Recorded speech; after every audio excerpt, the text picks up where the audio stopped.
is happening, HC Nation? This is Zach Edwards with another episode of the Adventure Box Podcast.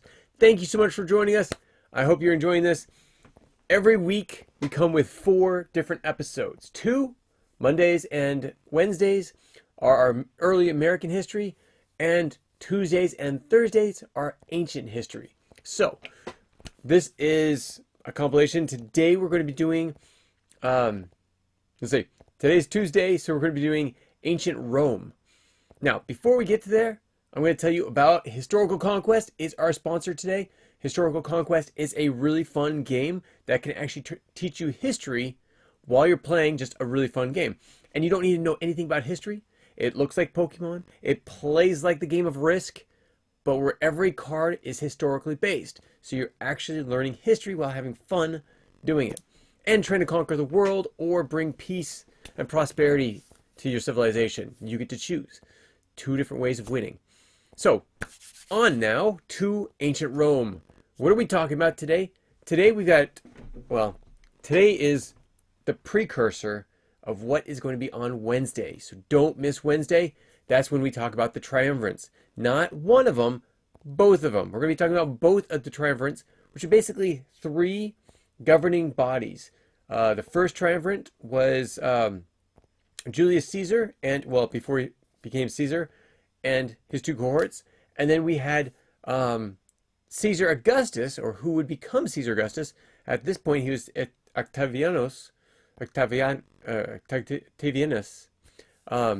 who is actually the one that was actually with Mark Antony and Lepidus. And so we will talk about that as well. And then the rise, we'll do a precursor to the rise of Caesar Augustus. Okay, so today is going to be a lot of fun. It's going to be going through the corruption in the country. So the corruption of Rome. So what was happening? Okay, so today we're going to be talking about not just the corruption, but also the Republic and how it begins to unravel itself. The 2 things we're going to be talking about. We're going to be talking about the Gracchi brothers. These are 2 reformers who tried to fix Rome and the widened social inequality that was in the country and paid for it with their lives. The second part, we're going to be talking about the rise of the military strongmen. It's people like Marius and Sulla, whose battles didn't just reshape the army, but they broke the political system itself, completely gone, broken. This is the story of the Republic in decline. So it's interesting because every time I think of the Republic, I think of representatives. That's why we're a constitutional republic, being the United States. Constitution as in we have a constitution, republic as in we have representatives. But in Rome, and it's supposed to be representatives of the people, and the people are the ones that vote for those people. But in Rome, it's a little bit different. Their republic is basically an assembly of people, citizens, actual citizens, all male, so not all citizens, but citizens, and they're able to they create the assembly which passes the laws. The Senate is the one that creates the laws and passes them down there. And then it was the consul who is basically like our executive, so our president. And he's the one that actually executes what the Senate basically tells, or the Senate gets passed into the assembly and ongoing. So this is basically the unraveling of that, where it basically becomes where you still have a Senate, and all those senators are chosen by mostly the consul, but they're chosen, and then they have a life sentence. Yeah, life sentence. They get to stay in there for life, but it's also somewhat a prison to some, and I'll go into that as we get into it. So who were the Gracchis? The Gracchi were 2 brothers. In the 2nd century BC, the Roman Republic was very powerful, but deeply unequal. So this is the point where, remember we talked about the Punic Wars last week. We had all these soldiers coming home, whether they were coming home from the Punic Wars or one of the other many wars that the Romans were fighting. those soldiers were coming back. They left. They were all landowners. Everyone that's in the army at the time were landowners. When they came back, a lot of them did not have any land anymore. They were actually undersold. They were cut out of the deal. Their land was sold to wealthy landowners that did not go to war. So they served the country, and then when they came back, it was all taken away from them. So very corrupt how it was.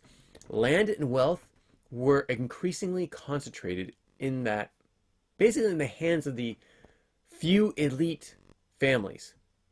So all those soldiers that left, their land was picked up by those elite families. Small farmers, once the backbone of the republic, were lost to what is called the latifundia. Latifundia, basically large estates worked by who? The slaves. Now, interesting enough, those soldiers that won the battles, they brought home slaves.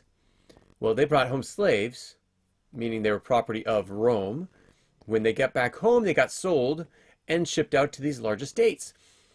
So, two things happened. It wasn't just that the smaller farmers lost their land. They weren't paid very well, and they couldn't pay the bills on their land. So they basically got foreclosed on back then.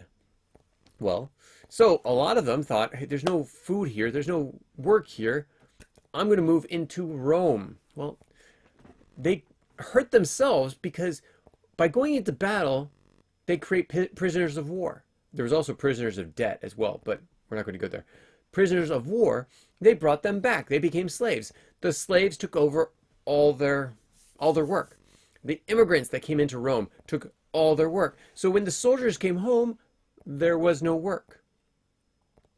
Many displaced Romans basically flocked to the cities like Rome to find that employment, and it wasn't there.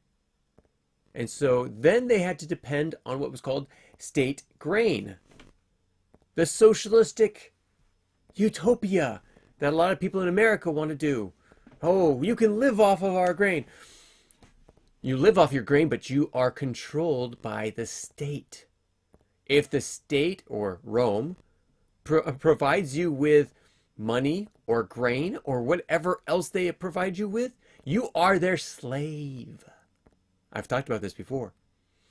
In modern society, if you are in entitlements, you think that you're in power because you are entitled to those entitlements, but you are a slave.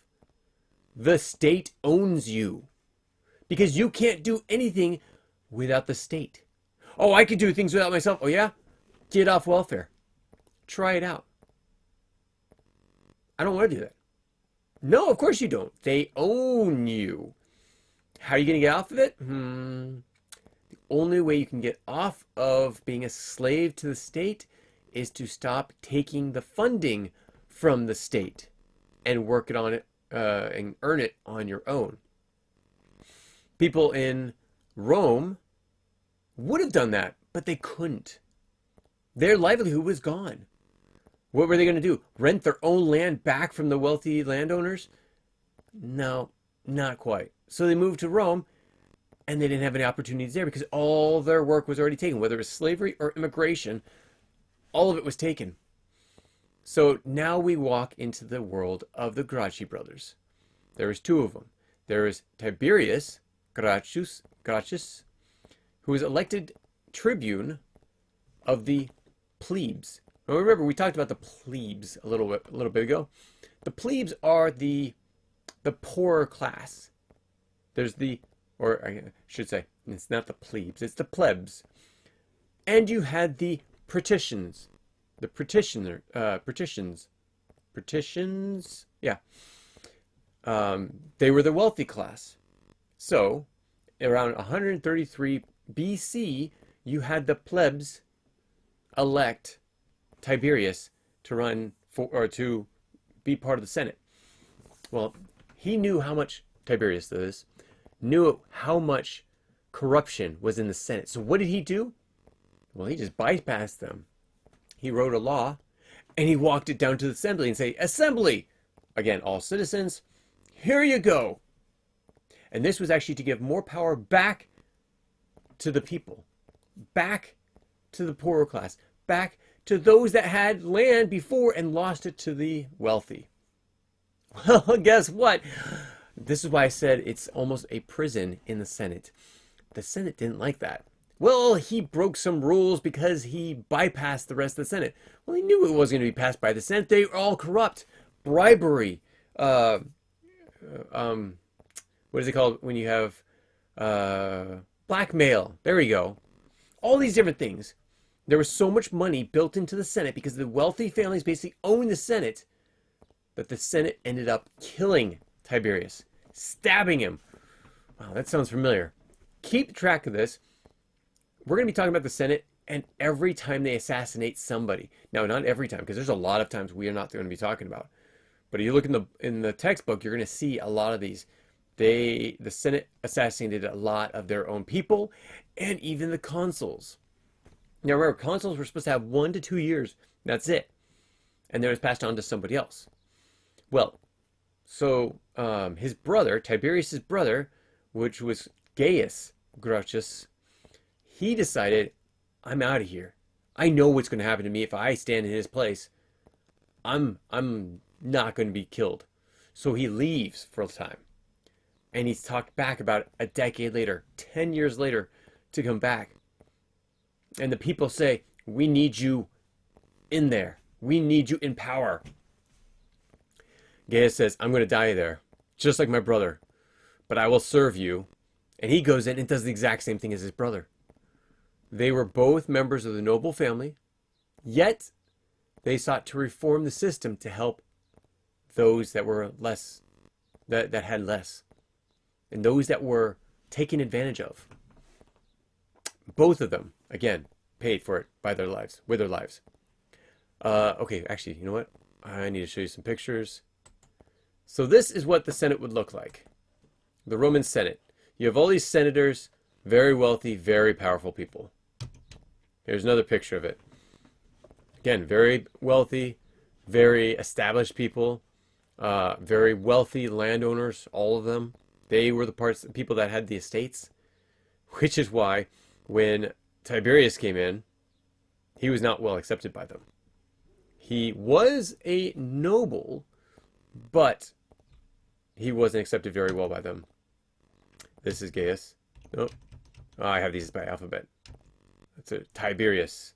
So this is Tiberius Gracchus. Very stalwart. Holding the wheat just like the poor. And then when he died, came down to Gaius. Now Gaius, again, wanted to help out the poor and was killed for it. Now Tiberius Gracchus, go a little bit more of what they were doing. His primary reform was land redistribution. He proposed enforcing, now this was not socialism distribution of land. No. This is redistribution of land people already owned. Enforcing a limit of how much public land any one person could hold.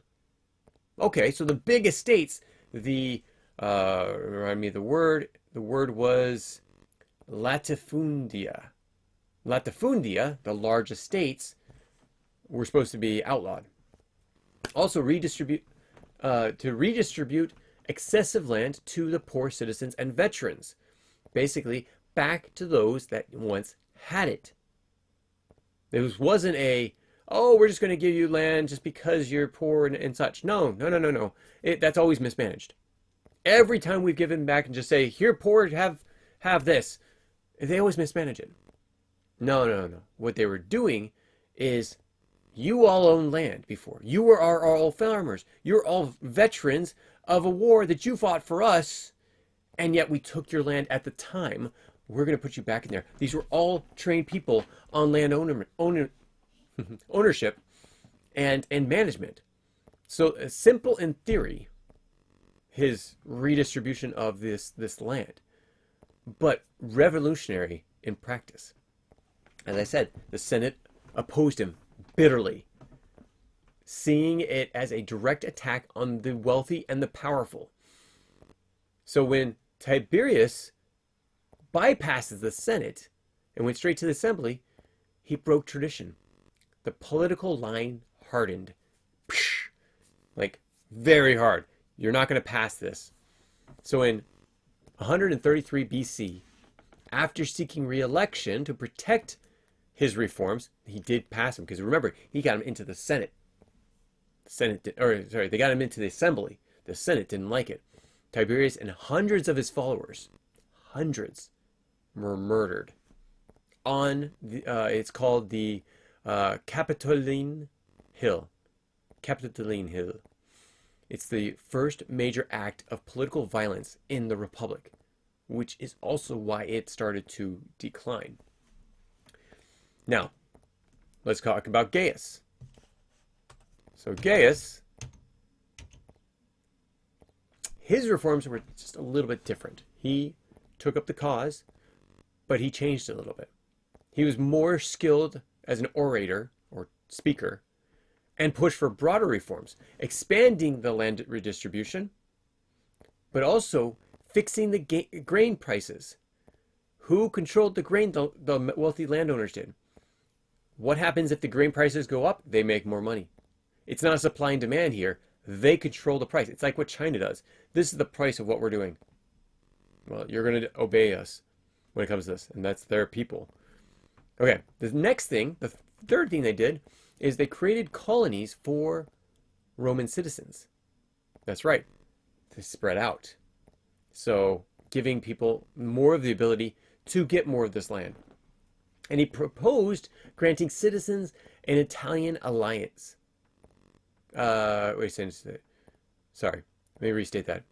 Citizenship to Italian allies. Again, the Senate pushed back. They did not like this.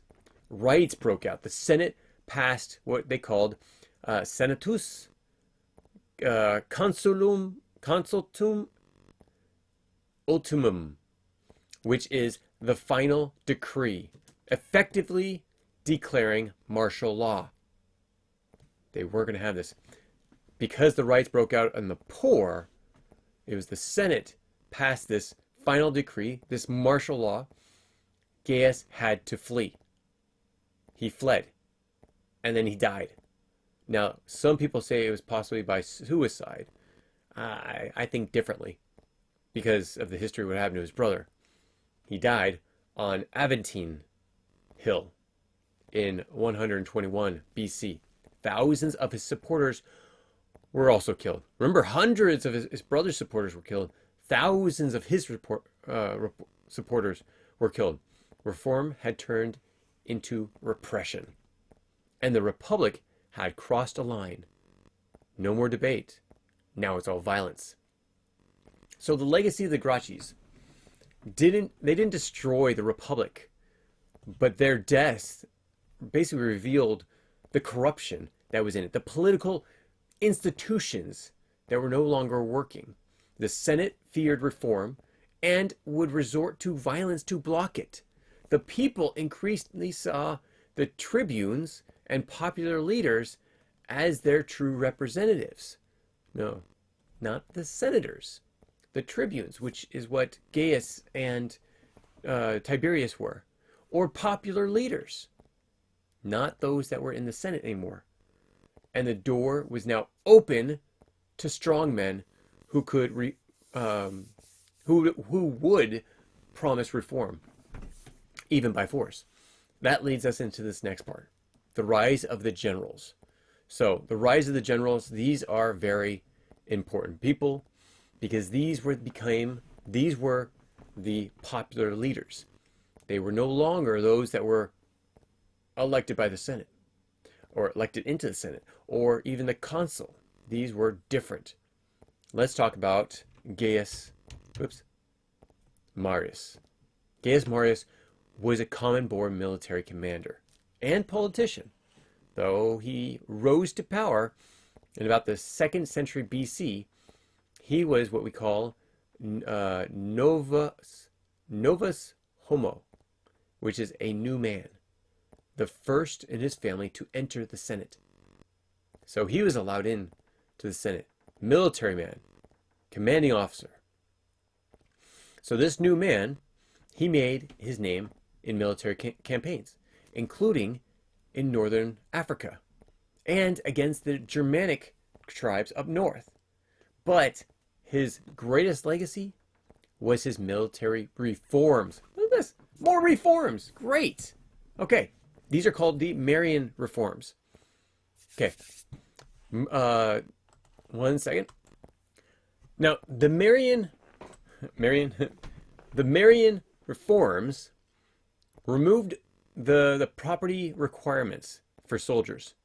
So now, even the landless poor could join the army. Because remember, that was one of the issues as well. What happens when all of a sudden you come home and there's no land? It also means you can't be a soldier. You can't be part of the army. Well, you were part of something that was you. You were part of a community, which is the military. And then all of a sudden they said, well, you don't own land, so now you can't be there. So this one, Gaius Marius, said, no, we're not living by that anymore. You don't need to own land in order to be a part of the military. He got a lot of support that way. He created a professional army, soldiers enlisted for long term. This also means that they got paid and were provided for. So those that didn't have land, those that didn't have work, they were taken care of forever. They also received training. And here's the great thing. They expected land in return for service. So they were taken care of by the army. And when they got back, they demanded land. And this guy, Gaius Marius, was going to make sure that happened. Now, this was a turning point. It was a great turning point. Ambitious generals could build private armies at this point, independent of the Senate. So the Senate didn't have to fund it. People would flock to these private armies because they wanted land, because they wanted opportunity, and that's what they got. Now, Marius, his reforms, I'm not quite sure if it was actually part of the Senate's reform. So like the reform of you didn't need to have property in order to be part of the army, that was his army. They flocked to his army because you didn't have to have the land. And if your land was taken away from you, you had a lot of people that could not be part of the army. Marius took you. So that was a great turning point. Let's talk about Sulla. So this is Sulla. Lucius Cornelius Sulla. Now, he was one of these same kind of generals. He was a patrician. So patrician was the wealthy. He was a patrician rival of Marius. Sulla was given command of a war against Mithridates in the east. So going over to Greece and such. But the Senate under Marius's reforms revoked his command and gave it to Marius instead. Wait a second. That made Sulla quite upset. Sulla's response? He marched on Rome with his army. And this was 88 BC. Something no Roman general had ever done. We're going to go into it a little bit later, but there's actually a river. If you cross over that line, basically it's a civil war. Well, what is he doing? He's starting up a civil war. Sulla seized control of the city of Rome, a shocking breach of law and tradition. Then he left to fight in the east. Again, something that Marius was already doing. While he was away, Marius returned briefly and took back control of Rome. When Sulla came back, he marched a second march into Rome. This time, it was open civil war, actual civil war. It wasn't just his army, it was others as well that came in. And in 82 BC, Sulla emerged as victorious. He was victorious. He won the victory and declared himself dictator. Not for 6 months, not for a year. Now, 6 months or even a year was the traditional allowed amount of time that a leader can be established, but indefinite. That was his plan. He was going to be here indefinite. So this is Sulla. He is now dictator of all of Rome. Sulla ruled through fear and violence. This is the problem. This is the big problem when it comes to the Republic. And basically it comes to near the end of it. He issued prescriptions, basically public hit lists of enemies of the state. So the senators feared for their lives. Especially if they're going to pass laws and he didn't like those laws, you're going to find yourself dead. Those named were killed. Their property confiscated. Thousands died, including senators and equestrians. So those of the wealthy class, the patricians, were fearing for their lives. He rewrote the Constitution to limit the power of the tribunes and to strengthen the Senate. Wait a second. The Senate under whose rule? Oh, that's right, under your rule. And the people in the Senate, they weren't enemies of the states. They were probably your friends. Yeah, that's pretty corrupt. Then in a twist no one expected, Sulla said, okay, I'm done. And he voluntarily resigned from dictatorship and retired. But the damage was already done. The Republic was basically in name only at this point. So after Sulla and the Republic, after Sulla left, the Republic never recovered. The idea of armed generals marching on Rome was now a tool of politics. The Senate was weakened. It was basically his friends were the only ones in there. The people, the citizens, were all disillusioned. And the military loyalty was to an individual, not an institution. Sorry, I'm pointing over here because that's where my screen is. I really need to move that screen over here. Over the next generation, figures like Pompey, Crassus, and eventually Julius Caesar would follow Sulla's model, combining military power and political ambition. The Republic, once defined by shared governance and checks of power, much like we have now, was now an arena for the strongest to take what they could. So, this gets us to the point where the triumvirates come in. Now, let's recap. We'll talk about the triumvirates on Wednesday. The story of the Gracchi brothers and the rise of the generals like Marius and Sulla is basically the story of a republic that refused to adopt and paid the price. They were corrupt. They did a lot of corrupt things. Sulla and Marius did not like that. They did reforms and fought back and forth of who owns what. Now, Marius and his army was not in Rome when Sulla returned the second time. So, yeah. Now, a few things that we want to talk about. When peaceful reforms were blocked, reformers turned to the crowd. This is where the riots started.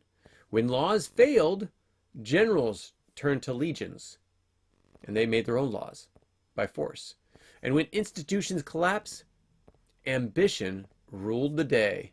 So, the Roman Republic wasn't conquered by outside, it crumbled from within.